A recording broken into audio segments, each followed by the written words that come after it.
Hello mga ka-G-Lovers, muli nagbabalik Giovanni B.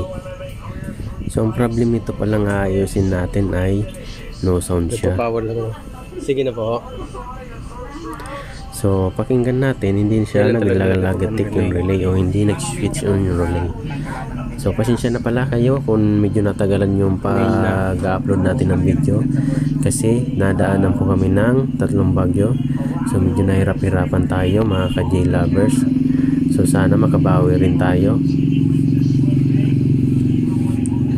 So titingnan natin to mga ka-G-Lovers kung saan nagka-problema. So ano pang hinihintay natin? Simulan na natin to. Let's get started.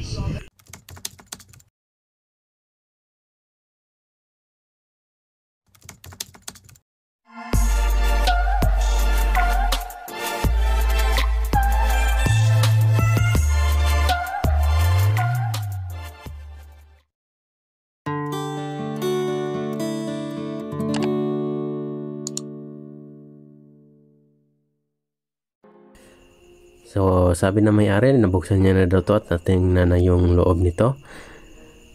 So hindi nag-switch on yung relay mga ka-G-Lovers. Almost 3 weeks or 4 weeks na walang, 3 weeks na walang kuryente dito sa amin. Stuck daw to. Nung biglang magamit, nang nagkaroon ng kuryente, yan na nangyari. Hindi na nag-switch yung relay. Tapos binuksan niya daw, may nakita siyang basag. So nung binuksan ko nga talaga, meron ako nakita yan, resistor, sunog. At meron din output na transistor basag. So na-stuck to mga ka-G-Lovers. So yan, kita nyo, nabutas na siya, nabasag na. Siguro sa tingin ko dahilan nito ay mga corrosion o kalawang dahil sobrang stuck o pwedeng nabasa to na may-ari. So hindi ko na kasi natanong to mga ka-G-Lovers. So kaayos ko lang at nakakabalik lang ng kuryente dito sa amin mga ka-G-Lovers. Sana makabawi tayo. Pero may mga lugar pa naman na wala pang kuryente talaga kaya kulang pa ang repair natin. So dahan-dahan lang, sana makabalik tayo ulit.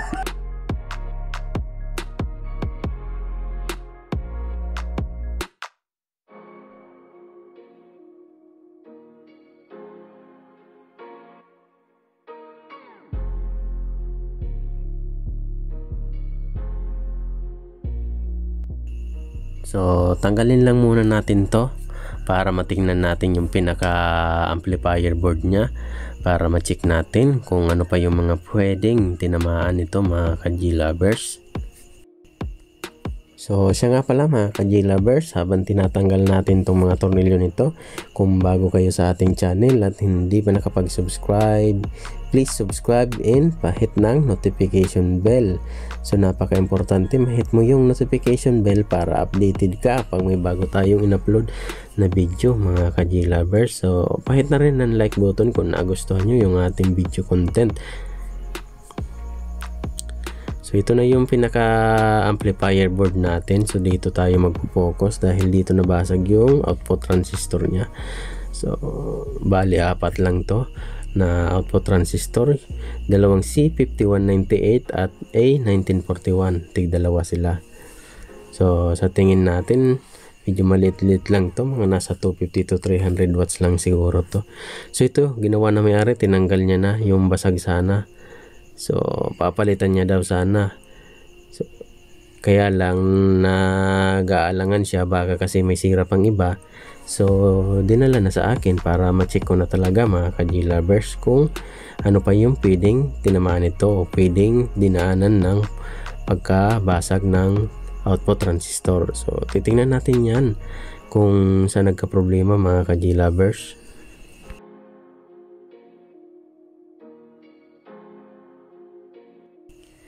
Tanggalin ko muna tong mga output nya, yung output na transistor natin, yung C5198 at A1941, para makapag-check tayo muna.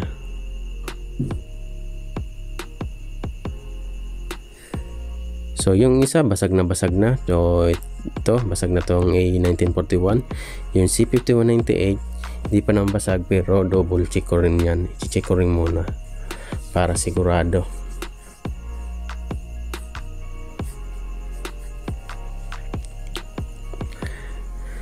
So okay, i-ready natin tong multi-tester natin. Nakasit na siya sa highest range 10K, extends 10K.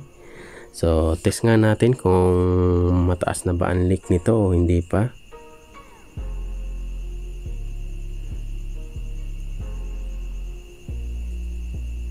So shorted nga.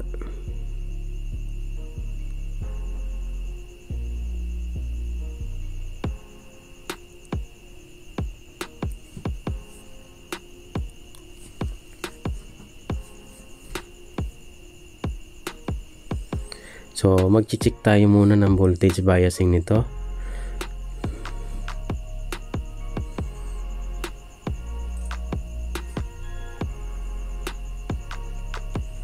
So check natin. So ganitong unit, first time kong maka-encounter ng ganitong unit, mga ka-G-lovers. Di ko alam kung bagong modelo to o lumang modelo, yung ganitong walang tatak, wala siyang tatak, hindi ko makita. So check natin tong voltage biasing niya, napakataas, meron siyang 41 volts. So ba't kaya ganon?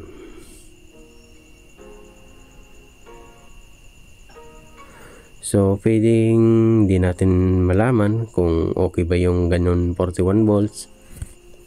So abang-abang lang tayo, mga ka-G-lovers. So titingnan ko muna tong pinaka tawag niyang final drive natin, yung dalawa.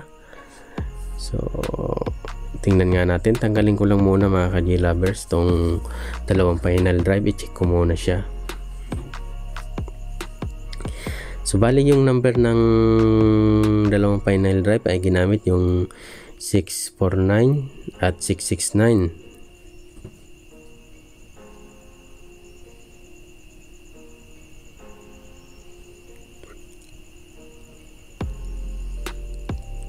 Yan, tanggalin lang muna natin siya. So tabi lang muna natin. Oh, nalaglag na. So tanggalin ko rin tong isa.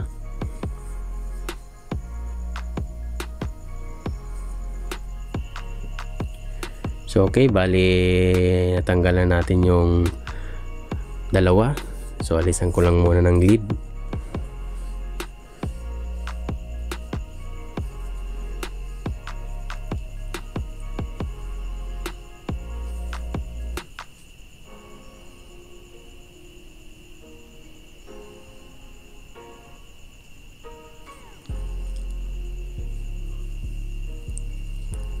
So okay na, check nga natin ulit. So once again, naka high range ulit tayo, mga ka-G-lovers. So naka X10K ulit tayo, naka high range sa multi-tester natin para makita natin kung mataas na ba yung leak value nya. So hindi pa natin alam, so tingnan nga natin.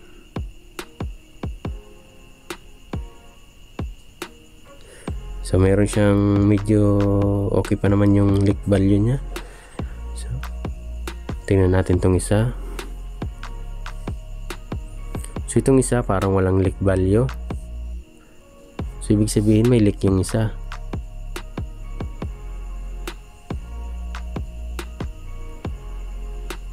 Ito, tingnan natin, oh. Tapos pag ginano mo, meron siyang leak na konti. Yan, oh, pag binaliktad mo, meron siyang leak na konti. So hindi natin alam kung ganun ba talaga yung niya, yung reading niya, or talaga may leak to, sira. So tingnan nga natin talaga. So pasensya na kayo, medyo double check ko lang. Tingnan niyo, may leak talaga siya. So tingnan natin yung number niya. So ito yung sinasabi ko, 669, 649 yung isa. So balik ko na tong isa.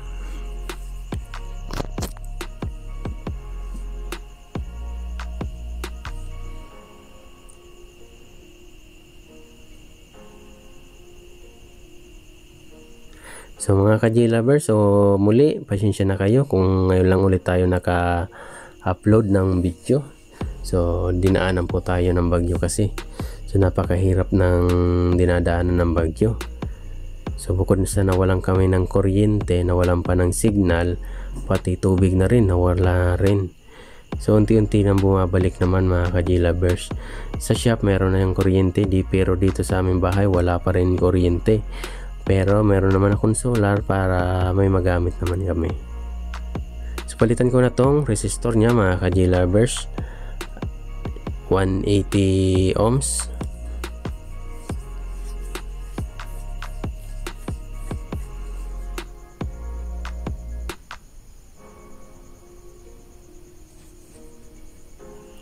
So sa tingin ko mga ka-G-lovers, sa side na to, channel na to, may mga kalawang yung mga maliliit na transistor o yung drive natin transistor.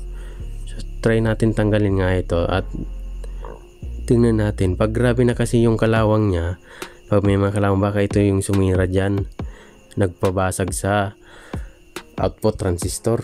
Pag may mga kalawang na kasi, may tendency na siyang mag-malfunction. So pwedeng abnormal yung bias, pwedeng tumaas o bumaba. Mabuti sana kung bumaba masyado kasi basag lang yung tunog niyan, pero pag sobrang tumaas naman, pwede kasi mabasag yung output nya transistor. So tanggalin nga natin to lahat at tingnan ko yung mga paa nya. So ito lang naman yung may parting kinalawang, sa kabila naman wala naman masyadong kinalawang. Nung tinignan ko siya maigi, parang hindi naman kinakalawang. Ito lang parte na to yung may binasagan na output transistor mga ka-G-lovers. So mga ka-G-lovers, muli humihingi tayo ng suporta sa inyo. Kung hindi pa kayo nakapag-subscribe sa ating channel at bago pa lang, please subscribe and pahit ng notification bell. So kita nyo talaga, yan o, kinalawang na siya. So need ko na talaga tong palitan mga ka-G-lovers, baka kasi mabakyaban tayo niyan pag hindi natin pinalitan. So okay pa naman yung reading ng iban dyan, kaya lang may kalawang yung paa, baka yun rin ang sumira. So need ko na siyang palitan talaga. So mura lang naman to mga ganitong drive transistor. So sa Maynila siguro mas mura pa to. Dito sa amin lugar pumapalo lang to ng 12 pesos ang isa nito or 10 pesos. Pero doon sa Maynila nung nakabili ako nito, pumapalo lang siguro to nung nasa 250 yata to, 150 pesos pumapalo.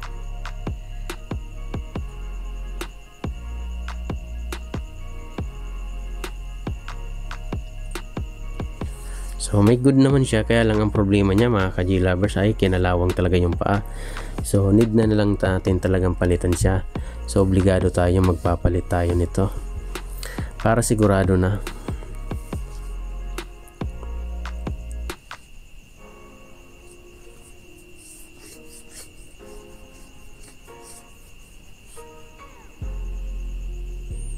So palitan na natin to.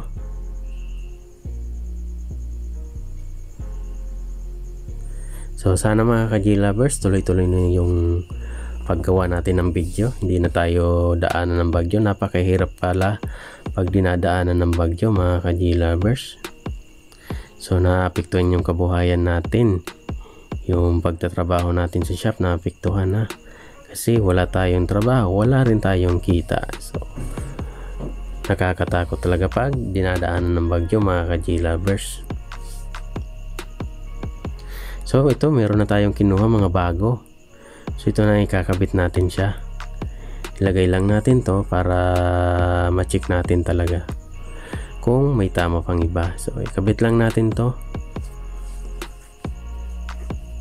So bago ko muna siya ikabitan, so kailangan lagyan ko muna to ng WD-40 para yung mga butas niya maalis yung mga kalawang. Medyo may kalawang kasi.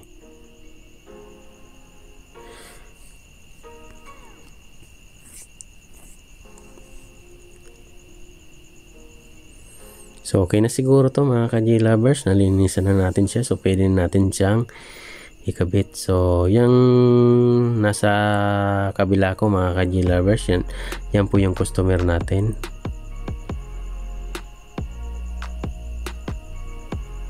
Siya rin yung may-ari ng ano natin, ng amplifier na inaayos at dinidemo ko sa inyo o tino-tutorial ko sa inyo. So ikabit lang natin ulit to mga ka-J-lovers. So fast forward natin.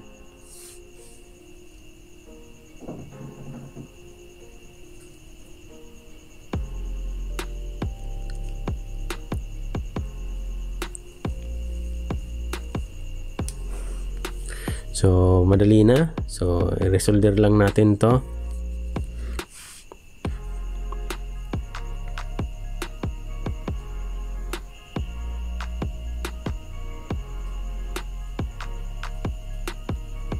So kinumpare ko pala yung 669 sa bago mga ka-J-lovers.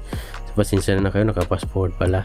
So same lang naman yung ano niya, reading. May leak talaga, pati yung bago may leak talaga ng konti. So binalik ko lang yung dati niyang parts, so hindi pa yun sira. So dahil wala akong 150 ohms, so nag-series ako ng resistor mga ka-J-lovers na 150 ohms at 30 ohms. So wala tayong 180 ohms pala. Nakalimutan ko, naubusan po kami ng 180 ohms. So nag-series pala ako. Palaging nasasambit ko yung parallel. Nag-series po tayo ng resistor na 150 ohms at 30 ohms. So ikita nyo 181.7 ohms. So okay na to, nasa 180 rin. So pwede natin ikabit to mga ka-J-lovers.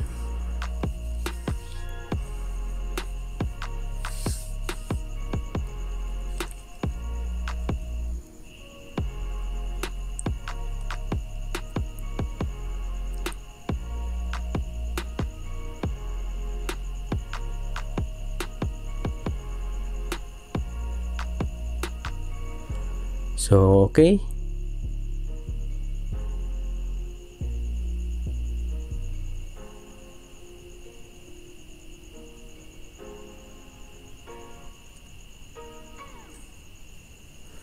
So okay, na-resolve na natin siya mga ka-J-lovers.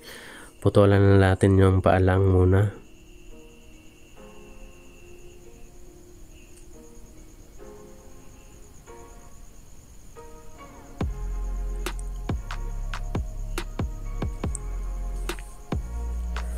So ready na tayo sa voltage biasing niya. So okay na, itis nga natin ulit mga ka-J-lovers. So magkakaalaman na to mga ka-J-lovers. So pinalitan natin yung mga drive na kinalawang. So hopefully mag-okay na tong voltage biasing niya. So i-point muna natin to bago natin i-on. So naka-set lang natin yan, naka-point. So itis lang natin. So meron tayong 39 or 40 volts. So kakaiba tong voltage biasing. So ito yung sinasabing kakaibang voltage biasing mga ka-J-lovers. So ngayon lang ako naka-encounter na ganitong model at unit. So napakataas yung value ng ano niya, ng volts value ng biasing niya. So para malaman natin kung normal na ba to, kasi itong kabilang channel okay naman to. So try natin i-compare nga mga ka-J-lovers.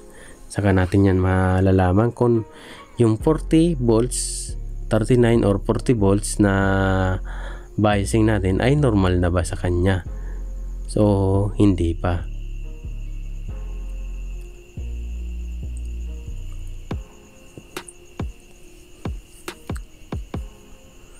So inaalisan lang muna natin sa ng soldering lead para hindi magdikit-dikit at yung pagpasok natin ng parts madali lang. So okay, set nga natin, tapos test natin tong voltage biasing nya.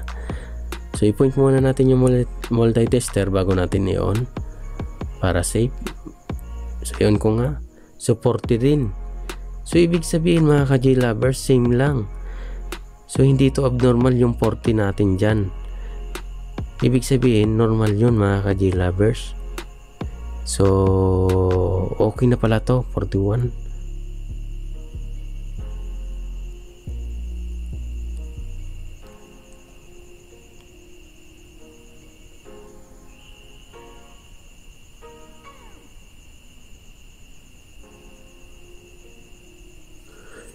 So okay naman, same naman sila. So pinopoint ko yung input niya kung nagbabago ba yung voltage biasing niya. So malamang okay siya kasi bumababa yung voltage biasing niya nung pagpindot natin ng input. Yan, pinipindot natin yung input, bumababa naman siya. So ibig sabihin ganyan siguro ang design niyan, napakataas ng end-to-end na paa ng isang output transistor.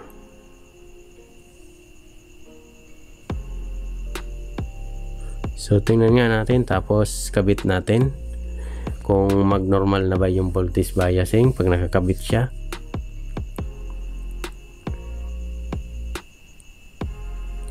So i-test na rin muna natin yung ano niya, yung output natin.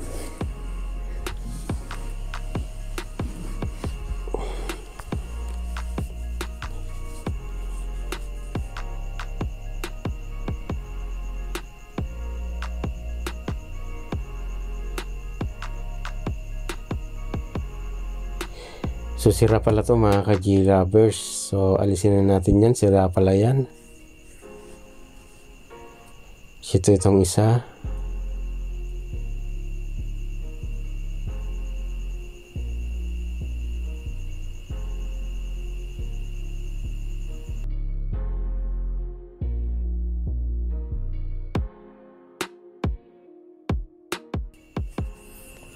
So bali okay naman yung isa mga ka-G lovers. So ikabit lang natin muna to.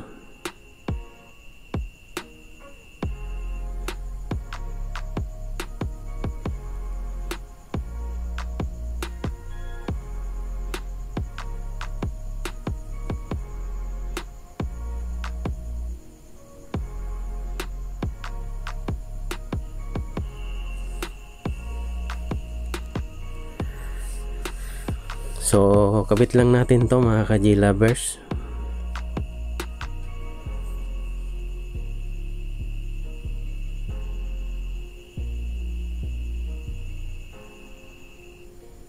So siya nga pala mga ka-G lovers, kung bago kayo sa ating channel at hindi pa nakapag-subscribe, please subscribe and pahit ng notification bell. So pahit na rin ang like button kung nagustuhan nyo. So thank you very much. So higpitan lang natin. So bago ko pala siya kinabit yan mga ka-G lovers, nilagyan ko muna siya ng silicone compound para mag heat transfer dito sa heatsink.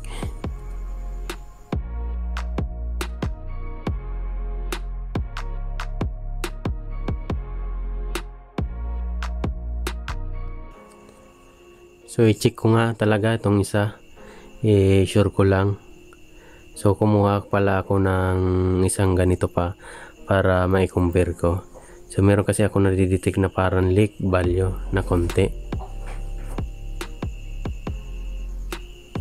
So subukan nga natin.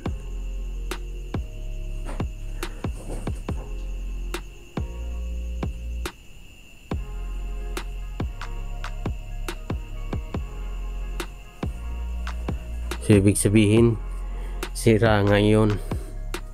So ito kasing bago, wala siyang leak value na konti. So kinompare ko lang siya. So need ko na talaga siyang palitan. So kabit na natin tong bago na to. So kanina pala may nadidetect tayong 40 volts na voltage biasing niya. So kinabit na natin yung output transistor, sana hindi pumutok kasi napakataas yung voltage biasing niya. So kinumpir kasi natin, parehas din. So 0.4. So ibig sabihin mga ka-G lovers, ganun lang talaga ang design niya. Kita nyo, 0.4. Pag nakahang yung nakahang yung output transistor, ganun talaga yung taas ng value niya ng voltage biasing niya. Nasa 40, 30, 39, 40, 41, mga ganyan. So napakataas yung voltage value niya.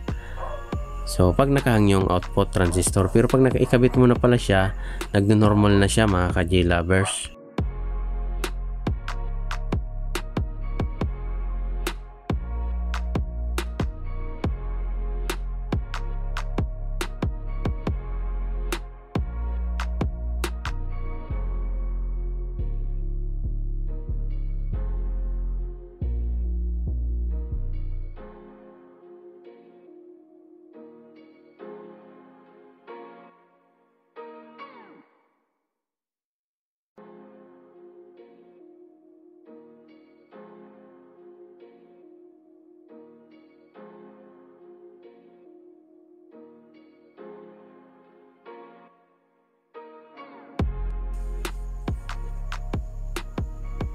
So nilagyan ko muna siya ng silicone compound.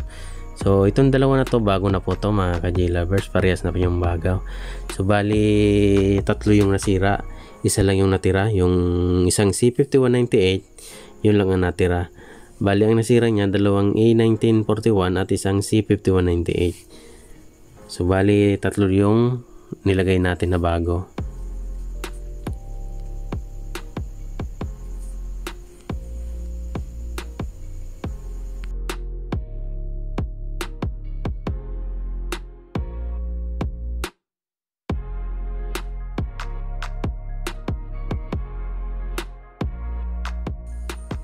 So kanina pala mga ka-J-Lovers, napakataas yung natin ng voltage biasing, pero yung kinumpir natin same lang pala. So nung kinabit natin yung output transistor, nag-normal na siya. So i-check nga natin tong kabila pa para sigurado na rin. I-voltage biasing ko rin itong isa.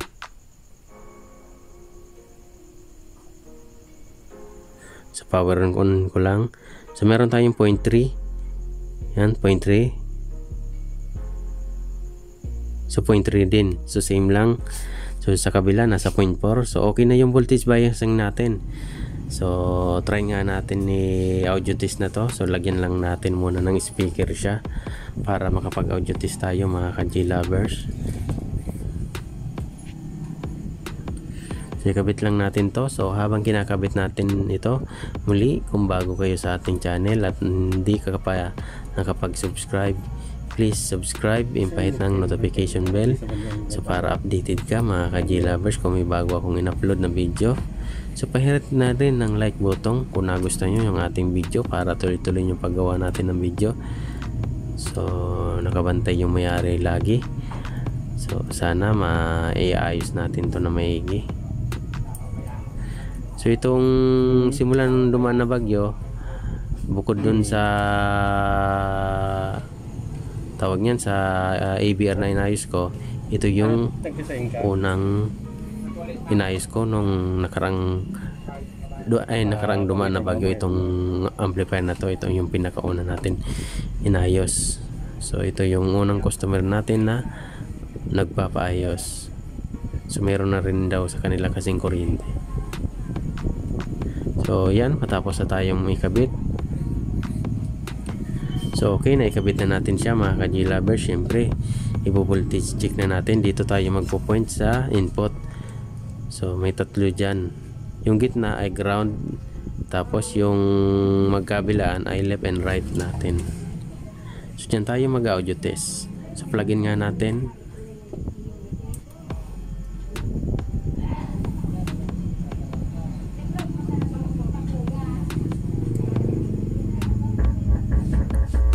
Good. So ibig sabihin mga ka-J-Lovers, okay na yung audio test natin. Once na kasi okay na yung audio test natin, napakalinaw na, pwede na natin tong ikabit para ma-testing na sa real time na paggamit ng music. So ikabit na natin to para matest na natin sa music talaga, actual na music, kung hindi siya basag o tawag niyan, hindi siya umuugong. So madami tayong i-consider. So ikabit na natin to para ma-check na natin siya.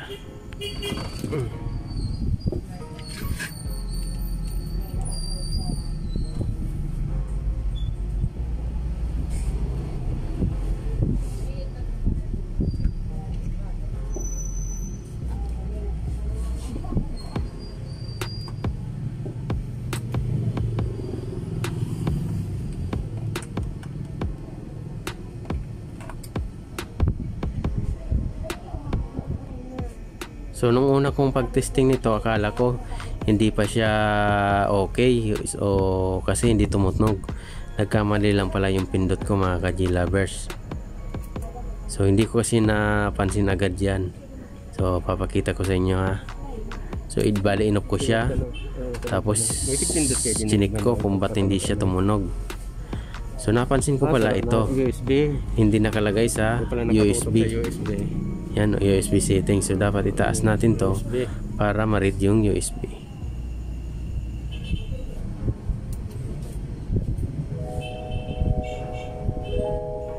So So bali okay na mga ka-G lovers, meron na siyang tunog.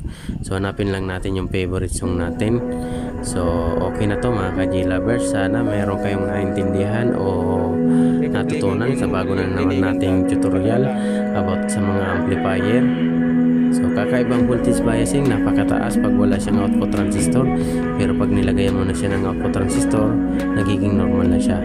So kakaibang voltage biasing to. So siya po yung may-ari natin mga ka-G lovers. So okay na siya, okay na yung amplifier niya, okay na rin to, gumagana na siya. So maraming salamat muli. This is Giovanni B pala mga ka-G lovers. Nagpapasalamat sa inyo sa walang sawa niyong pagsubaybay sa ating channel.